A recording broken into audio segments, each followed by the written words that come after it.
Hi everyone, it's Kevin with Master Odor Removal of Atlanta. We're here in Sewanee today working on a townhome. And this issue, you can see there's my car there, but we're walking in through the garage. Going to take in a little tour.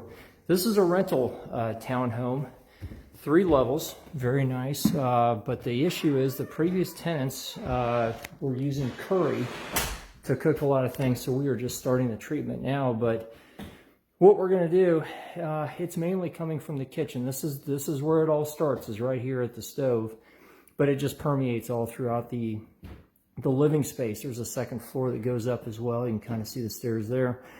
But what we're going to do is we're going to be treating the whole place. It really isn't too bad. It's worse in the kitchen than anything else. But let me show you kind of what they were doing to alleviate the problem. And you can see. All right, gentlemen, stand at ease. You're relieved of duty. You can tell they were all over the place.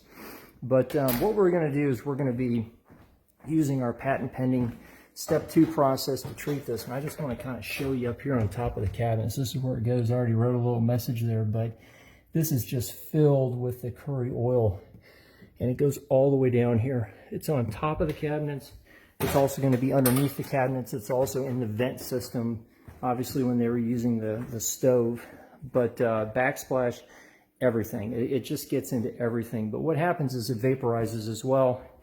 Gets carried all throughout the living area, gets in the ceilings, the walls, AC system. We've already treated the AC system, so I'm now starting on the kitchen. But this will take a while, but it's doable. You know, we've had a lot of success treating the curry smell that gets into apartments and homes and that sort of thing. So give us a call. We take care of all odors. We do smoke, tobacco, food smells like this one, pet smells, even those mystery smells. 470-869-3330. Give us a call. We'd be happy to help you out.